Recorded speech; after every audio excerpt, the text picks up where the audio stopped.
We are just days away from taking all that theory we have discussed throughout the off season and seeing how it actually plays out versus the schedule. USC Live for 16th time right here at the Voice of College Football. We appreciate all of you being here. Please leave your comments and questions there in the live chat, and we will present them to myself and, of course, the guy that makes it all happen here at the Voice of College Football, USC Live every Tuesday, Matt Zemek, Trojans Wire. Matt, how you doing today?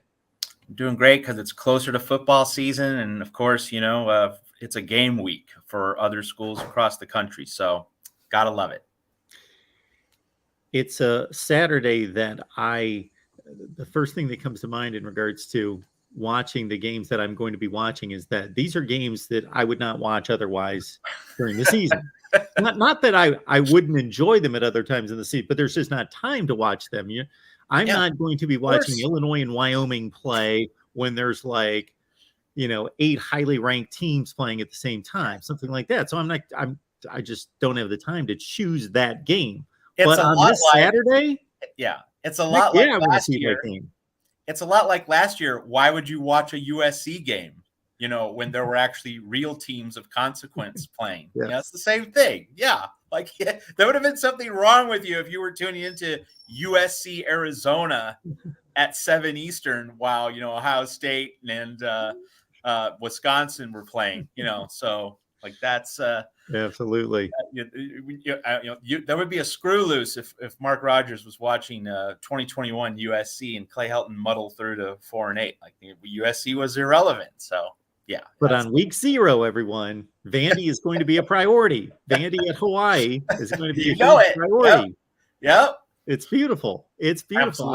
I enjoy that because it's just a one-day slice of bowl season for somebody like me. Again, I focus on the big teams and the big conferences and all that.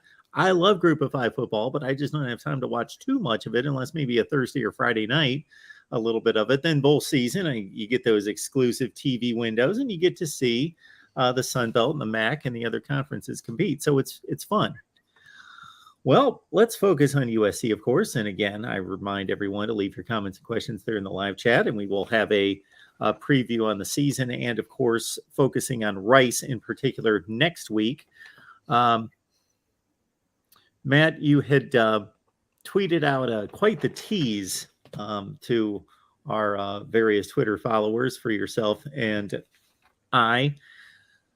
Lincoln Riley and Steve Spurrier, you have in your 12-part series on the Riley Files have drawn some comparisons between the two head coaches.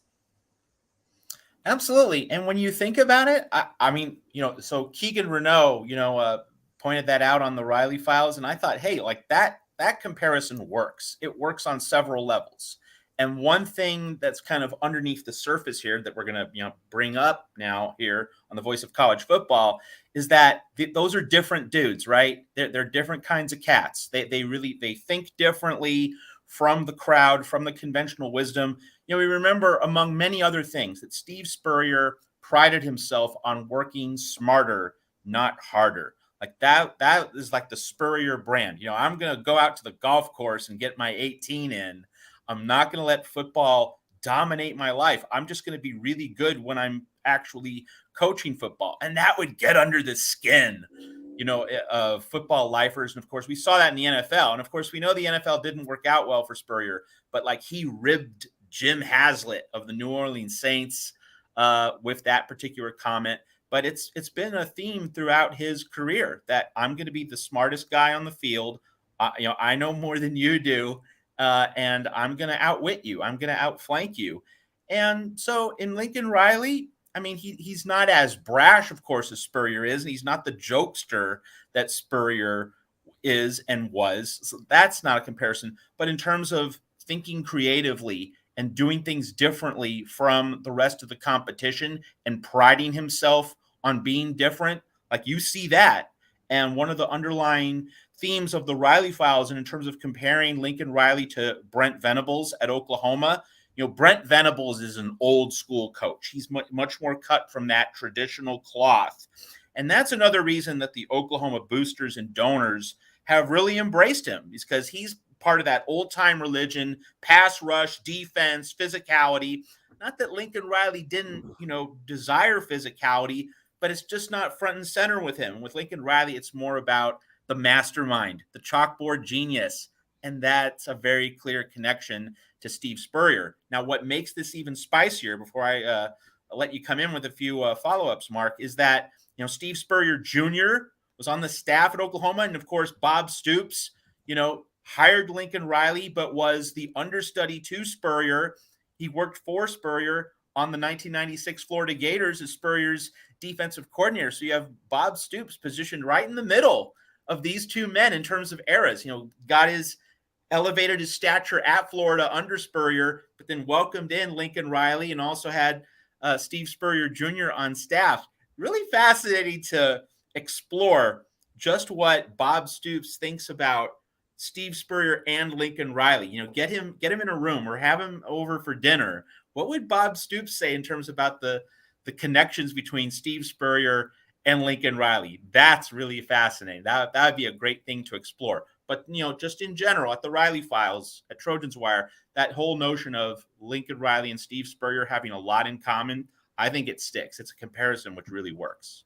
I'm going to take us back in era, because when you framed up how those guys view themselves and their approach to the game and outflanking, outwitting the opposition in a much different way, but still the difference in personalities between Spurrier and Riley, I will take it to another degree with a guy that I'm a huge fan of, named my son after him, Tom Landry. So if you see the NFL documentary on Tom Landry, the NFL Network, whatever they phrase those, A Football Life, yes, they're tremendous. And and I just didn't get it from this, but a number of other sources, where Tom Landry basically, with all his humility as a man of faith and other things, as a football coach, he thought, I run this thing and I know more than anybody else. And basically, he did come up with just some great innovations, like he created the 4-3 defense, and he created, he's the guy that basically figured out the rules are not prohibiting us from going in motion before a play or shifting. And so he invented all that business. But he basically, shotgun. The shotgun. Oh, yeah. Nobody was running a shotgun in the mid 80s and it was like, or the mid 70s even. And it was like, for years and years and years, because he just figured it gives the quarterback an extra beat and a half to look downfield because he's got the ball in his hands. But it was just funny because they depicted in various sources. And I go to this NFL documentary where basically he had the thought that as long as these players don't, trip over themselves, I've devised a scheme and a system that they can't screw up. They better not fumble or do anything too stupid because I'm smarter than the other guy. They're just pawns, They were cogs in the machine. And of course that, that's like a big underlying part of the Tom Landry story, is that, players didn't really warm to him at first because they saw he was like the cold computer, just, spitting inputs into a system, and the player was just like a cog. And, you had to work really hard, or you had to really get deep into Tom Landry's mind and heart as a person in order to see, the person behind the facade, behind the fedora, behind the steely glare. And so, yes, he did view players as cogs to a certain degree. I mean, obviously, you've seen, how he related to Hollywood Henderson and how he grew to, appreciate these players off the field. But certainly just within the narrow confines of the business of running a football team, yeah, like he thought his system was it. And it really is staggering to note that, he was the defensive coordinator for the New York Giants, and Vince Lombardi was on the offensive side of the ball, the greatest collection of two assistant coaches ever on one team.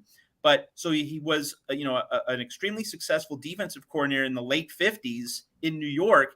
And then he revolutionizes NFL offense in the late 1960s. And then in the 1970s, that's when the shotgun really took off with Roger Staubach and the Cowboys. So like his imprint on the game of football is extraordinary. And just to draw the comparison to Spurrier, which then enables us to take a jump to Lincoln Riley, the most important game in Spurrier's career. What happened in that game? We're talking about the 1997 Sugar Bowl against Florida State. Spurrier did not like the shotgun.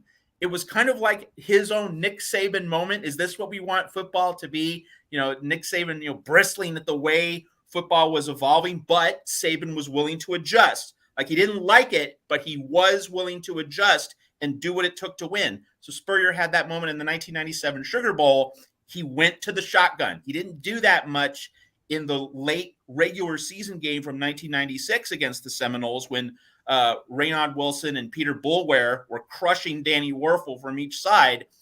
Spurrier conceded the point. He went to the shotgun in the Sugar Bowl, had Danny Werfel taking those snaps, and the Florida offense hung 52 on the Seminoles. So Spurrier was willing to swallow. It was a moment, it was a display of humility from a person who really didn't have very much of it. And so like that draws a connection to Tom Landry and the shotgun, and it invites a new conversation of, how Lincoln Riley adapts at USC to the personnel that he has. It's a fascinating, multi-generational, multi-era exploration of college football. And you really can't get three more different personalities than Landry the stoic, Spurrier, who would joke against Tennessee and Florida State until the ends of the earth, and then Lincoln Riley, this mysterious guy who is fiery, but yet in a somewhat contradictory way, close to the vest. Three very, very different flavors, but all, revolutionary offensive thinkers in the sport of football. We've got Matt Simic here from Trojans Wire, of course, each and every Tuesday at 1 Pacific time to break down USC football for us. And we've got the Rice Owls as opponent number 1, of course, in week 1. And you can join, again, Matt's work on Trojans Wire. And we also want, Matt, for you to educate everyone on your new podcast launch on the College Football Coast to Coast Network. Yeah, so Get Off My Pylon is the Patreon podcast that I've had for several years, and that's going to continue this year, but its focus is just going to be on the Pac-12, also a little bit of Mountain West, so basically Western football, but certainly an emphasis on the Pac-12. That's Get Off My Pylon, and so we're obviously going to be previewing the Oregon-Georgia game. We're going to be previewing the Utah-Florida game. We're going to be doing that next week, so looking forward to having a lot of fun on the Get Off My Pylon College Football Podcast at Patreon, and you have your Big Ten Paradigm podcast. I'm definitely looking forward to making that part of my weekly content diet during the season. So really looking forward to it. Wanted to note, I noted a comment from Willie. He said that Spurrier and Lincoln Riley aren't in Tom Landry's class. Well, Lincoln Riley's young. Lincoln Riley is just getting started, so we certainly couldn't put him in Tom Landry's class, but I'd put Steve Spurrier in Tom Landry's class. I mean, when you think about what the SEC was in the late 1980s, it was Woody Hayes, Bo Schembechler, Bear Bryant, Pat Dye, Vince Dooley, 3 yards in a cloud of dust. It was in the Stone Age offensively. We have to realize how much Steve Spurrier revolutionized football, not just on a general level, but in the South, in the SEC, where the culture was so ingrained on running the ball, defensive toughness, field position, the kicking game. Not that those things don't matter today. Of course, they still do, but they don't matter nearly to the same extent when you have an offense that can, as Spurrier would say, pitch it around the ballpark and would be able to score half 100 pretty quickly. Spurrier's impact on SEC football and college football at large cannot be understated. I mean, of course, we have Hal Mummy at Kentucky and Mike Leach, but, Spurrier doing what he did in the SEC because the culture of that conference was so ingrained and because it was such a point of pride for the Dooleys, for the Dyes, for the people, who embraced the old school approach. Because that culture was so prominent, Spurrier overturning that culture, or at least opening up people's eyes to a different way of doing things, we cannot understate the importance of that particular contribution to the sport. If you didn't have Spurrier transforming the SEC and how it went about its business, and just in terms of tactics, in terms of understanding how to win a game, like, does Peyton Manning go to Tennessee and have the success that he had? Does that happen? I mean, it's really hard to say. Like, how would all of the things that happened after Spurrier came to Gainesville in the early 1990s, would the imagination of the college football coach have changed? Now, I mean, even with Spurrier's influence in the early 2000s, like at LSU with Nick Saban, like college football was still not very evolved, and it took other innovators such as Rich Rodriguez at West Virginia in the mid 2000s to kind of continue pushing college football into the modern era. But if you didn't have what Spurrier did for those 12 years at Florida, the evolution of football probably doesn't take off, because what Mummy did at Kentucky and what Mike Leach did at Texas Tech, while obviously significant, it didn't have the national scale. It didn't lead to national championships as what Spurrier was able to do. And of course, you also have with Spurrier at Florida, if you don't have his decade there, you don't have Urban Meyer coming in to replace Ron Zook and then winning 2 national championships.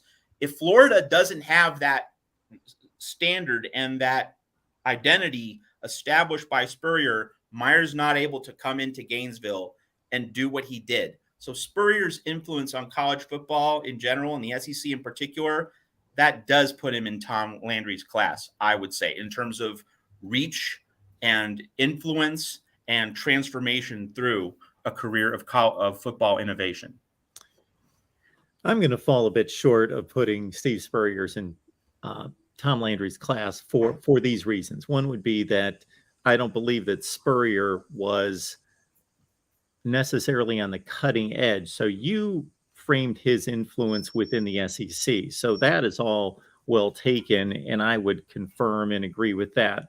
But of course, we had Lavelle Edwards at BYU. We had Howard Schnellenberger at Miami. We had the passing game starting to open up in pockets across the nation in the late 70s, early 80s, a full decade or so before Spurrier went to Duke. And to confirm his coaching ability beyond just being an offensive innovator, to take Duke to an ACC championship game, which of course has not been repeated since, speaks volumes. And then of course going to Florida. But Tom Landry, some of the innovations that we outlined a few minutes ago, those are pillars or staples of the way the game's played and was for decades after.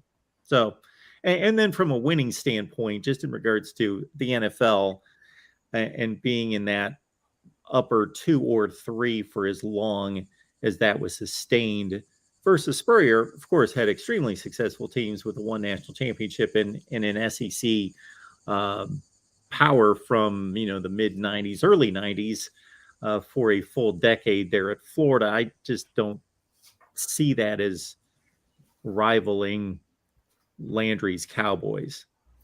If we're speaking strictly in terms of chalkboard innovation, sure, Landry is virtually unmatched in terms of his reach and influence in football. But in terms of, I'm thinking of culture and the culture of coaching, gotcha, and understanding of the way the game is played. Keep in mind, Mark, even today in 2022, and we're gonna find out in a few weeks, right? We're gonna get idiots like Rod Gilmore, on the air, who think that you should punt on 4th and 1. We still have in the announce booths, like people, you and I watching games on TV, following on Twitter, like Twitter gets it on 4th and 1, 4th down decision making, but we still have announcing analysts, NFL and college football booths, who are still cowards and who don't get it about 4th down decision making. So we're still fighting in some ways an uphill battle in terms of what's the right decision, what's the right way to go about this. And that's where Steve Spurrier's influence really is top tier, along with a guy like Tom Landry, not in terms of the chalkboard tactics, but in terms of changing a culture. Because there are a few things Spurrier did that are really central in underscoring how he changed the culture. One was that if a play worked, he'd throw it the next play. He would do a play several times in a row until you stopped it. And coaches didn't do that. He did that, or at least he did it within the context of the passing game. With a running play up the middle, kind of different. Like he would throw the same pass pattern several times consecutively until you'd stop it. other things that he did, the funky formations, willing to be completely outside the box. We're not even talking about throwing the ball more than running it, but just willing to go way outside anyone's comfort zone. That's another thing that he did. And the third thing is, using the passing game or using his players to settle scores. And I think one of the most prominent examples there is, when the Gator Bowl Stadium in Jacksonville was being renovated, and Florida and Georgia had those 2 years in the mid-90s. They played home and home, once in Athens, once in Gainesville. So when Florida went to Athens, Spurrier relished the chance to hang half 100 between the hedges, and he did that. And so in the age of Bear Bryant, when the focus was on the running game, if you ran up the score, it was just because you were bigger physically. Spurrier uniquely used the passing game to send messages to the other team, and he got under everybody's skin. And so in those kinds of various ways, culturally, he changed so many people's understanding of what was possible, what was allowable, and what was really fun on a football field. So that's the angle that I'm coming from when I measure his impact culturally, not just tactically. Man, I'm sure this would cross your mind as well. We go back, let's say 20 years in both college and the NFL, and some of the situations that you're laying out, I didn't have metrics, I didn't have analytics, but I was thinking, okay, we are no longer playing 14-10 games where each score is extremely significant, but each score is difficult to come by because these teams are not proficient at moving the ball down the field generally. Therefore, field position is ramped up. The importance of field position in a low-scoring game is much more important than in a 50-45 game when teams can show, well, we can score at will. So, yeah, when you start to add up the propensity to score versus lower scoring games, that's a factor. Number two being obviously the higher the completion percentages went up for quarterbacks and the average yards that were completed for, then it turned those fourth down gambles into very calculated risks. And then again, the field position would always just shake my head when teams were at the other team's 45, 40-yard line and thinking, yeah, this is a risk. You can punt the ball. And depending on how good your punter is, of course, we all have been frustrated by the punter kicking the ball in the end zone and, oh, you only gained 23 yards. What good did that do? It did 23 yards and their offense just wiped it out in one play coming back the other way. Why not try to keep the ball when you've got a 4th and 2 play and, you've got a capable offense? You put all those aspects together, and I didn't consider myself some kind of visionary, but this was 20 years ago that I'm thinking, doesn't this make sense to go for it? You only have so many possessions in a game, and you're on the plus side, and you have capable offensive personnel. And then I think it really stuck with me one time, and this was a long time ago, and I don't remember the defensive coordinator, but it was an NFL defensive coordinator that said, the nightmare situation is to be in is to be up by 4, not to be up by 2 or 3, because that other team's going to play for a field goal. Yes. If they're up by 3. If we're up by 4, they have to keep playing. They have to go for it on 4th down. And I don't want to defend for 4 downs. The difference between defending for 3 and 4 downs is monumental. Mm-hmm. And that's the nightmare situation, because any decent offense is the chances of them scoring in that situation are raised much higher. Part of my football education and evolution, and I know that a lot of people hate Gary Danielson, but we need to realize how good he's been for a very long time. We can say that he lost his fastball in recent years. That's fine, but 25 years ago with Brent Musburger on ABC, prime Gary Danielson was a really central educator for me. And one of the things that Gary Danielson said over the air and this is really an important part of my college football understanding when I was in my early 20s and about to embark on a college football writing career.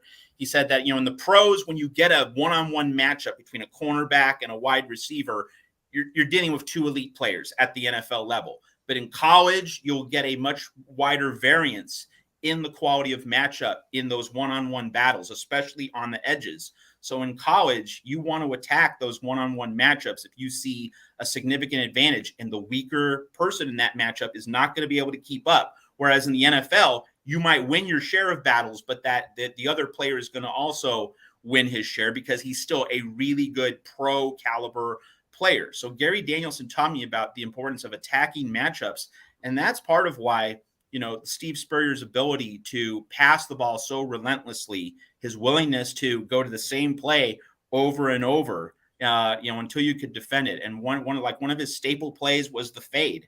Whether it was Danny Werfel throwing it, or Terry Dean, or Shane Matthews, or Eric Kresser, he would switch Kresser in for Werfel in the SEC championship game against Gene Stallings in Alabama. Like, he would just wear out a few plays with Ike Hilliard or Riddell Anthony until you stopped it.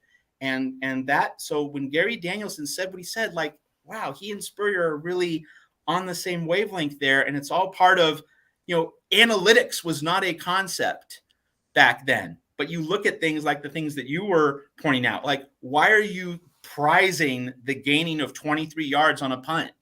Like, when you have to have the ball to score, and you're going to give up 23 yards and think that you came out ahead in the deal.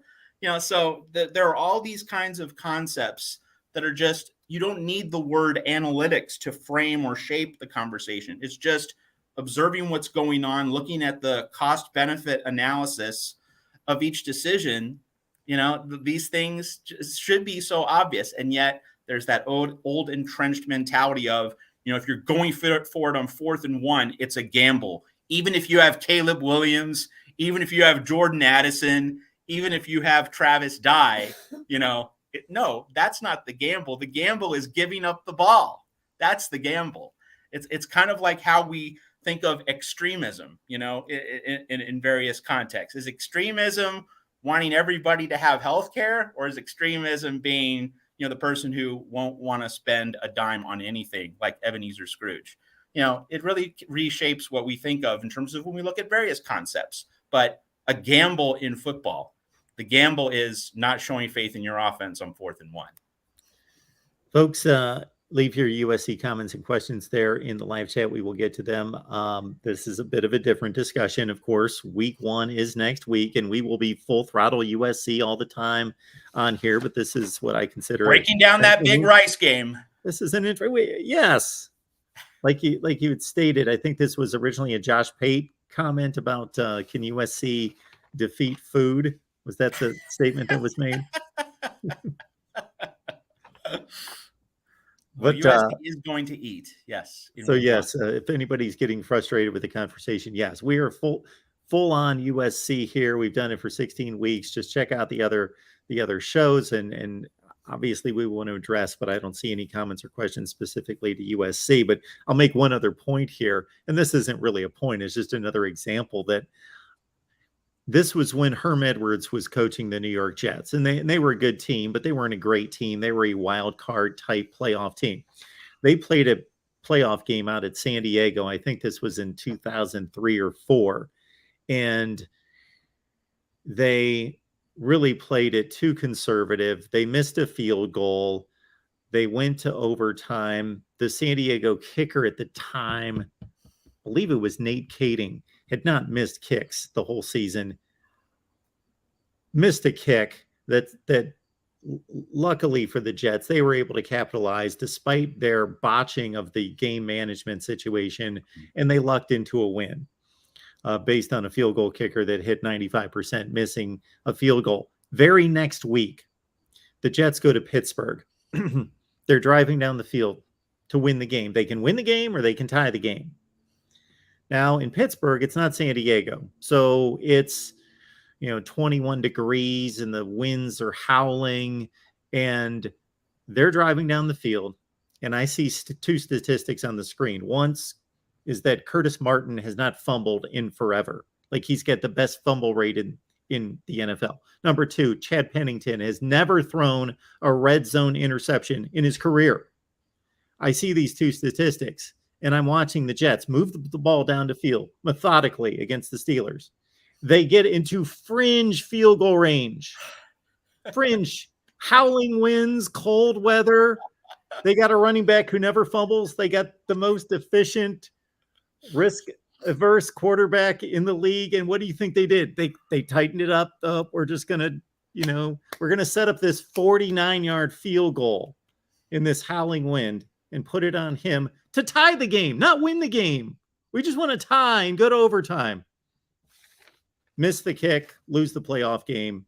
And I'm like, this is the problem with certain football coaches who know the sport in regards to teaching a defensive tackle technique and scheming the strategy on the field. But in terms of managing the game and the clock, don't understand. Oh, we lost Matt there. Appreciate everybody being here. I will check out the chat and hopefully we get Matt right back.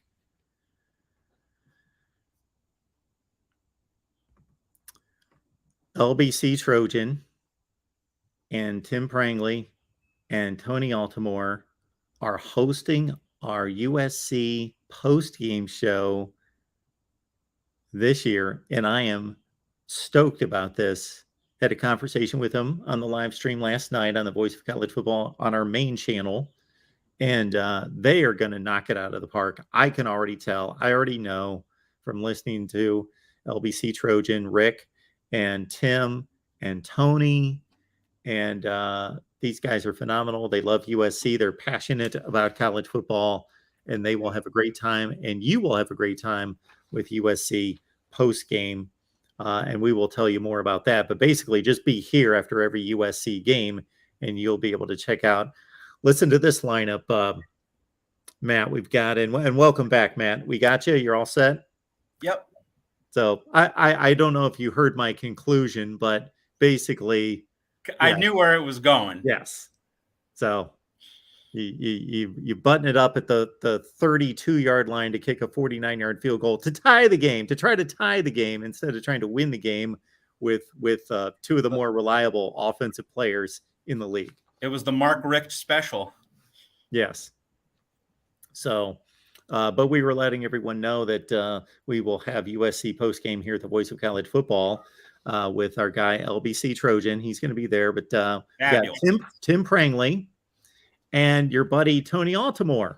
Those three are getting together every USC game and providing postgame. It should be phenomenal. Love it. That's a great lineup.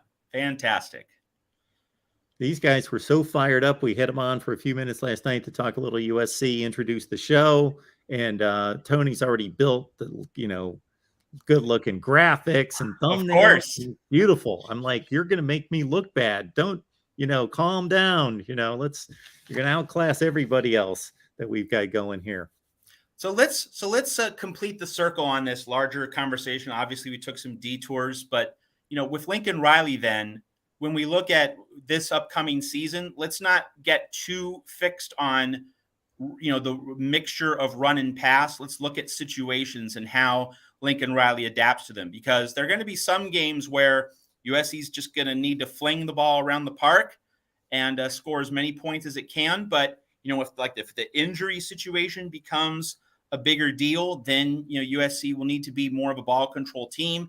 And the way USC plays a team like Oregon State is going to be different from the way USC plays Washington State. Like Washington State's going to throw. Cam Ward, that's going to be a pass-centric team with a pass-centric offense. But Oregon State likes to run the ball. So, there will be a need. Certainly if USC is able to avoid falling into an early 10-point deficit, which is going to be very important in that game.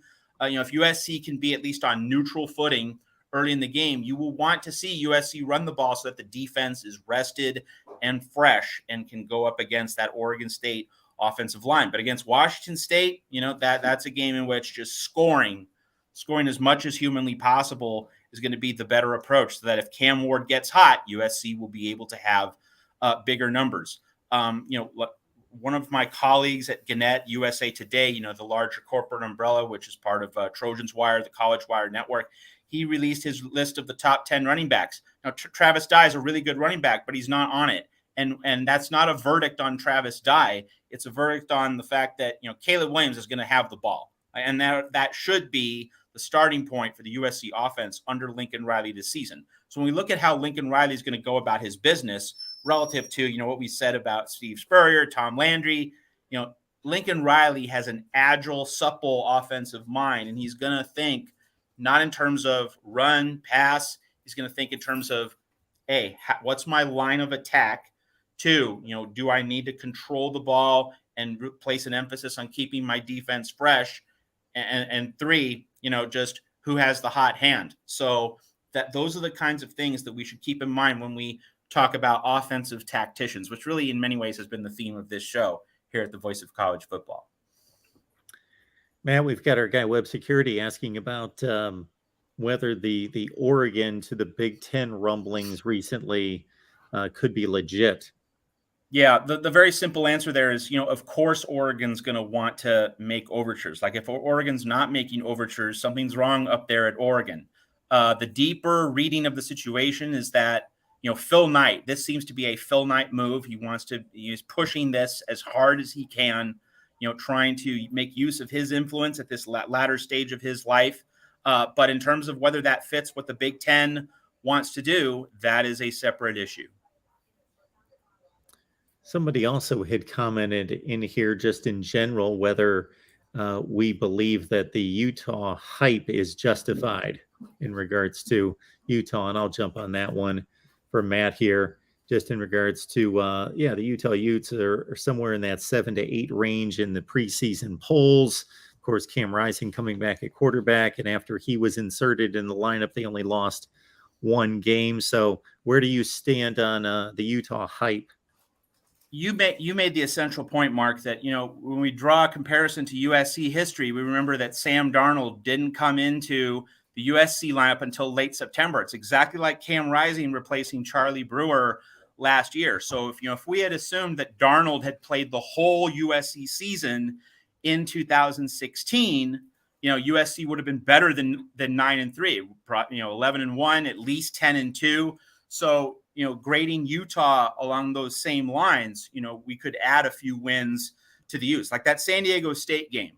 The San Diego State loss for Utah is probably a win if Cam Rising is in there the whole way and not inserted midstream as a backup. So Utah with Cam Rising is better than the actual record last year. And the other point to make is that Utah was a lot better than Oregon, the second best team in the Pac-12. It wasn't a slight difference. It was a huge difference. Utah dominated and blew out Oregon twice, once on a home field, but then again on a neutral field. So the gap between Utah and everyone else in the Pac-12 last year is why it's perfectly legitimate and reasonable to view Utah as the favorite. Now, I'm on record as saying that USC is going to beat Utah in the Pac-12 championship game. I do think that Utah will beat the Trojans in Salt Lake City. But I think those are the 2 top teams in the Pac-12. If Utah is outside your top 2, that's a real reach. And my big thing is Oregon's not one of the top 2. A Bo Nix team is not in the top 2 in the Pac-12. But if you're leaving Utah out of the Pac-12 championship game, that you are taking a really big risk in terms of making a prediction. I think in terms of Pac-12 sleepers, because a discussion of Utah obviously invites a discussion about the larger power structure of the Pac-12 for 2022 and what we all think here on the Voice of College Football. I think Washington State really is the good sleeper pick, and that's just because we don't know how high Cam Ward's ceiling is. If it turns out to be higher than expected, then the Cougars really have the ingredients to be much better than expected. They get Oregon at home. And Wazoo has beaten Oregon at home in recent years when that game's been in Pullman. So that's a thorny little game for Oregon. And, if USC runs into the injury bug, especially up front, then you could maybe see Washington State sneaking into that Pac-12 championship game. But that's the sleeper pick. It's not the expected pick. It's not the logical pick. But that's probably the best sleeper candidate. I also put Oregon State in the sleeper category because that game against USC in week 4 is not going to be easy for the Trojans by any stretch. So, Utah, USC, the top two, Oregon third outside of the top two, and then you have Washington State and Oregon State as the sleepers. Matt, I don't want to unnecessarily sound the alarms for a Mario Cristobal coach team, but can you think of a time in which two evenly matched teams played a blowout game in the regular season, then just a few weeks later played in a conference championship game, and it was a blowout again for the same team? Because I'm looking at three major incentives or advantages for the loser of the first game. One being you are playing for a conference championship. So regardless of how you arrive at that game, there should be incentive. And there's a problem in the locker room if there's not incentive to go out there and play your very best and fight for a conference championship. Okay, I know we're playoff minded right now and all of that, but if you are playing for a conference championship, there's incentive number one that should never lead to a blowout between two evenly. And you could argue easily the fact that Oregon has a better roster in regards to recruited talent than Utah. So number one, they're playing for a conference championship and they don't show up. Number two, their pride should have been wounded a few weeks earlier. They get annihilated by Utah like 38-7. There was a 38-7, 38-10. They were almost exactly the same games. And you turn around and you don't show the pride to stand up against that same team a few weeks later. And then number three, and you know this as well as anyone, Matt, the strategy given to an advantage of the losing team because they know what they need to fix versus the other team thinking, okay, do we play it straight the same way, or do we need to kind of counter what we did maybe unnecessarily because we certainly had them the first game, and they're being typically you see a much closer game, if not the other team winning that second matchup. This invites a very particular conversation. I think that the folks at Miami who now have Mario Cristobal as head coach, I think there has to be at least a little bit of worry. Now, he's assembled a rock star coaching staff. Josh Gaddis as offensive coordinator. He has Charlie Strong on his staff as well.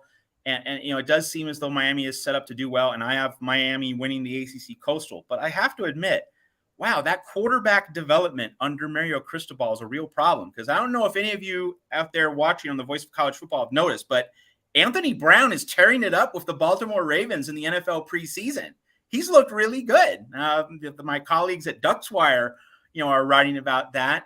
And so, Justin Herbert was not a dominant quarterback at Oregon. Marcus Arroyo, who was the offensive coordinator at the time, he had him throwing screen passes almost all the time. That offense did not attack opponents down the field. Very conservative, very pulled in. There's the old joke about, who could stop Michael Jordan most, regularly and reliably? Dean Smith. Dean Smith was able to hold him under 20 points a game because he wouldn't play too much. The four corner offense. Exactly.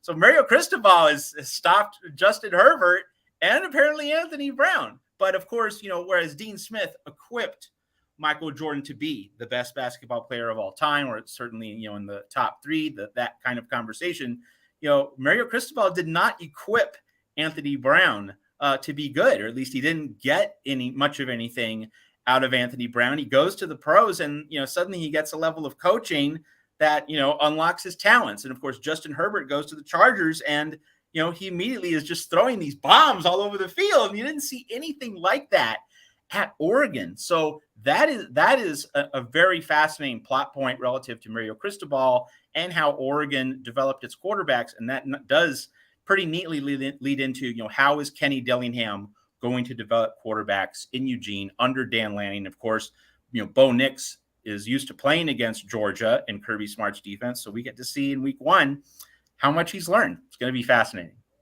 Yeah, you wonder if Dan Lanning is confident with playing a Bo Nix who knows the Georgia defense. But on the other hand, is that really the advantage, or does the advantage rely on the Georgia defense and them preparing for Bo Nix and knowing Bo Nix very well in 3 successful attempts against Bo Nix?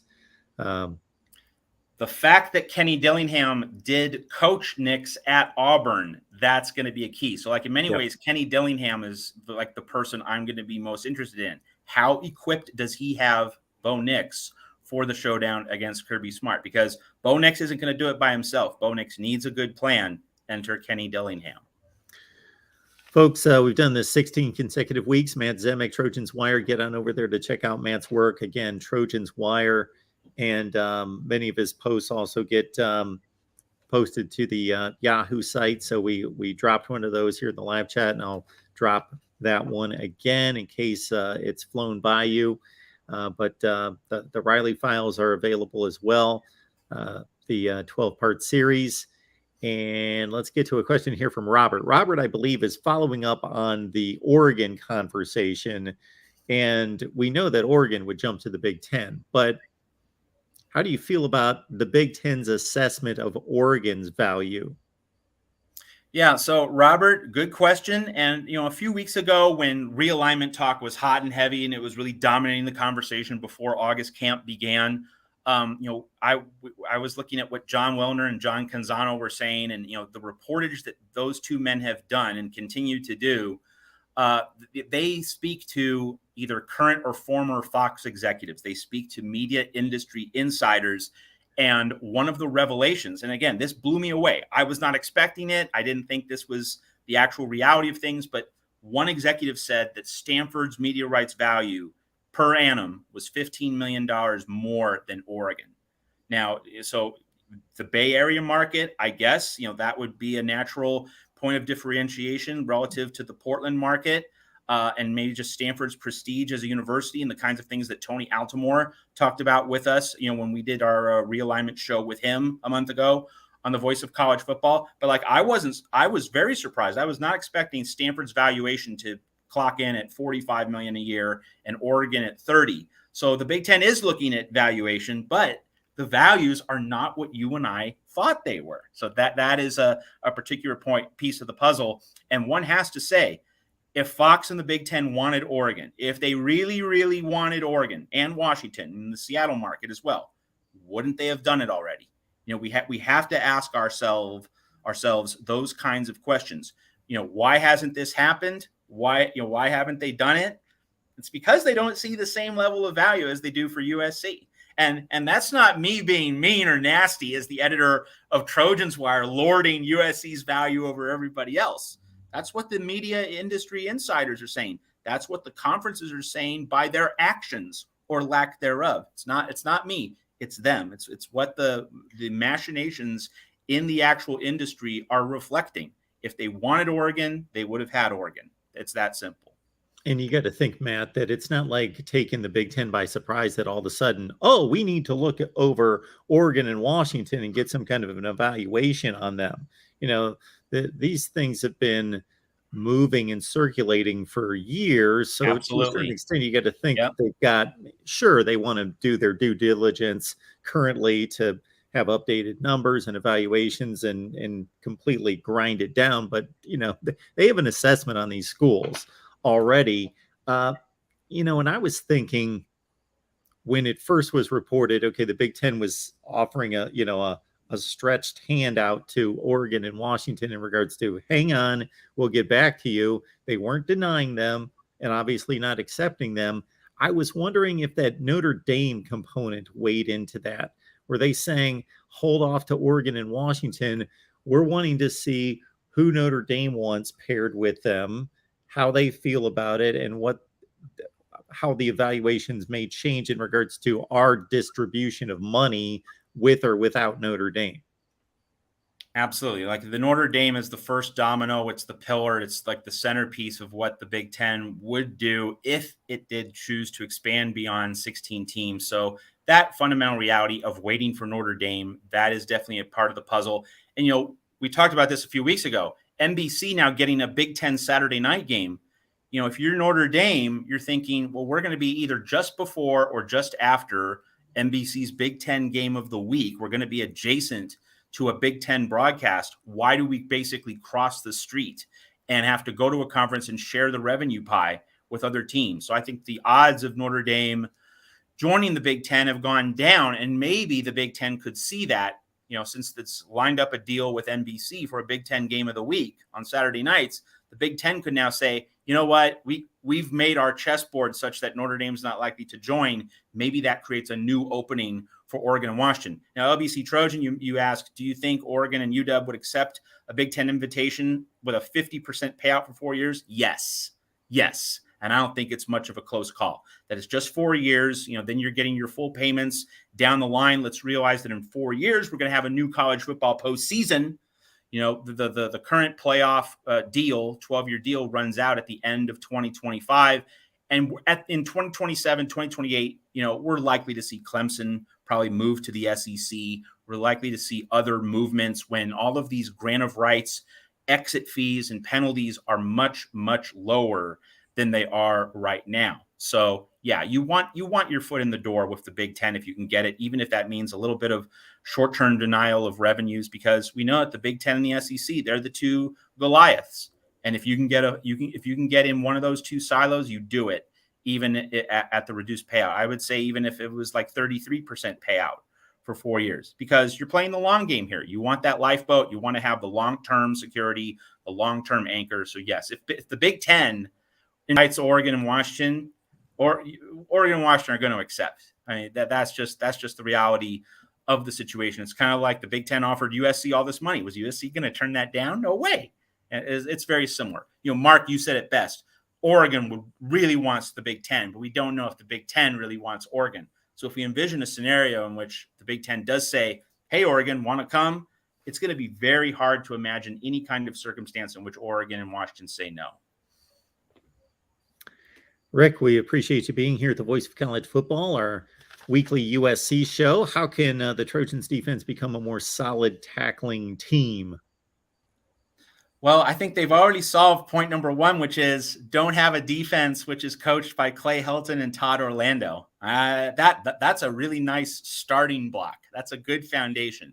But to be a little bit more serious about this, I mean, USC was soft under Helton. And, when we talk about changing a culture, so that it falls upon Alex Grinch to make sure that USC has a really rugged defense. And let's give Alex Grinch credit. Now, he didn't hit a home run at Oklahoma, but I think he hit a long double in terms of improving that defense relative to the dumpster fire it was under Mike Stoops in 2018. Grinch definitely improved that defense. In 2020, the 2020 Oklahoma defense was a legitimately strong defense. It carried that team. It won the Big 12 championship game against Iowa State on the day when the Oklahoma offense failed to score 30 points. The defense did the heavy lifting there.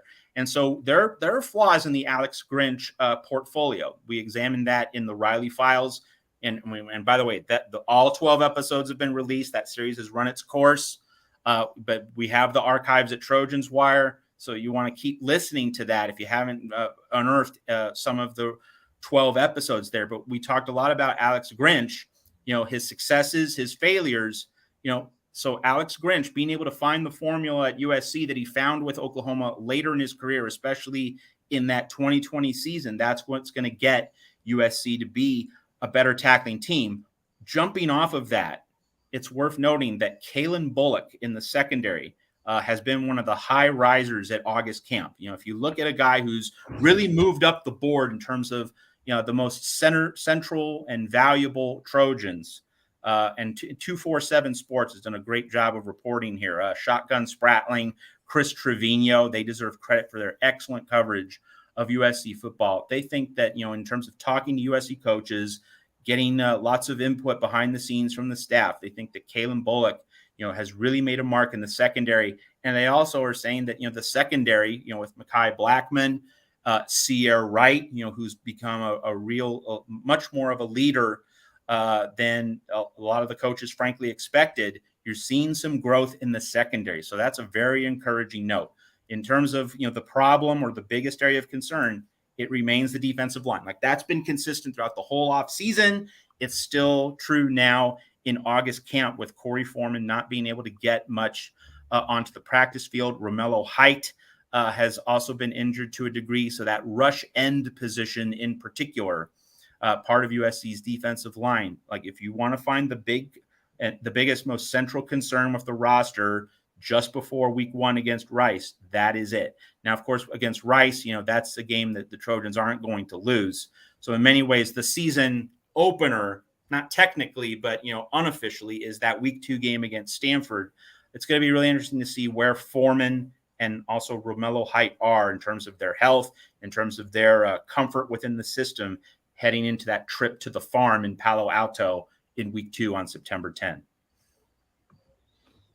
Ohio State fan Ed Rogers, curious about Bryson Shaw.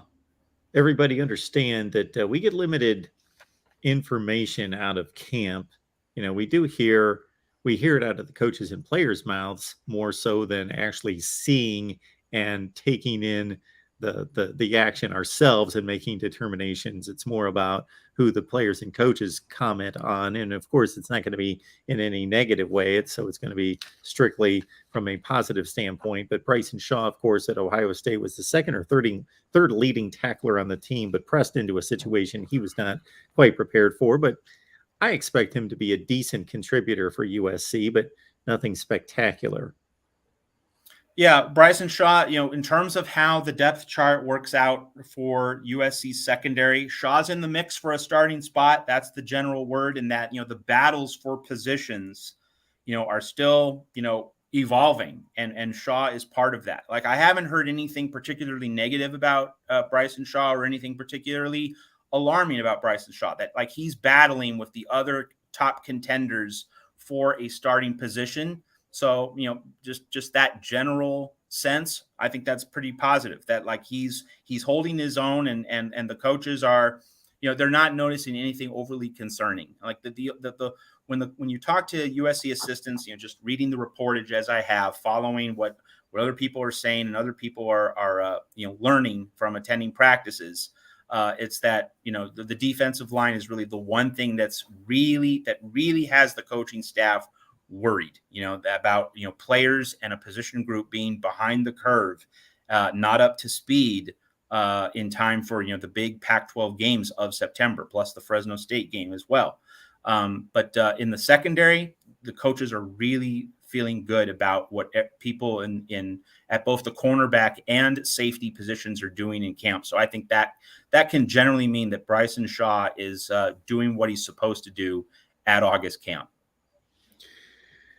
Folks, we appreciate you all being here for our Trojans live show. We're here every Tuesday at 1 Pacific time with Matt Zemek from Trojans Wire. Just dropped his latest, one of his latest works there in the chat. So please check it out, and be back here next Tuesday at 1 Pacific time, and bring some friends with you.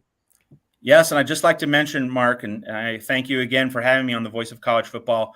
This week, and this is something all the College Wire sites are doing. There are 24 College Wire sites under the USA Today Gannett banner. We're all doing our all-time rosters: offense, defense, special teams, head coaches, assistant coaches. So we've just released the USC all-time offensive roster. The defense is going to drop on Wednesday, special teams and coaches on Friday. So you want to see, which people we had to leave off the list, because this was a 2 deep.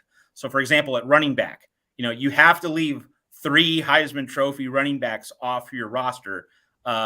Spoiler alert, we had Charles White as the starting running back for USC. I think he's the best running back in USC history when you factor in everything. So we had his backup on the 2 deep, and then we had to leave 3 Heisman running backs off the list. So you can find that out, and you can look at our all-time rosters. And for your other favorite teams, if we have some Duck fans, I know we have some Duck fans here. Oregon has an all-time roster. That's part of the College Wire network. So you want to look at those all-time rosters this week, debate about these with your friends, and bring that debate here to the Voice of College Football.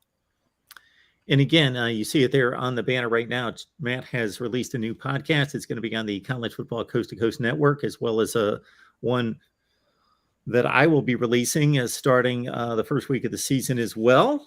The Big Ten Paradigm, and Matt's podcast, Get Off My Pylon. And we have left the link right there in the chat to College Football Coast to Coast. So please check it out. They'll be posted here in the next week. And so if you click that link at Red Circle College Football Coast to Coast, you're going to get our weekly podcast, Mark's Big Ten Paradigm, my Pac-12 themed Get Off My Pylon show, and also other shows from quality college football commentators. One of the participants in this is going to be Chris Stewart, who is the backup voice of Alabama football. You know, Eli Gold's been sick. When he's sick, Chris Stewart fills in. You can get podcasts from some great voices, especially Mark Rogers. So you're going to get a lineup of top tier college football podcasts to satisfy your football fix throughout the whole season. Absolutely. You know, somebody had served up that name to me a long time ago for some of the work that I do, the Paradigm name. And so I thought, hey, what the heck? We're going to use it here and go with it. Absolutely. Not quite as spunky or clever as Get Off My Pylon, but we're going to go with it. It's more intellectual, just like Lincoln Riley. Yes. And there we go. USC Trojans Live. Be back here next Tuesday, everyone, 1 Pacific time. Bring some friends with you. We want to grow the Rice preview. The big Rice preview. Yes. Absolutely. Matt, we always appreciate it. And we will see you soon, sir. Always lots of fun.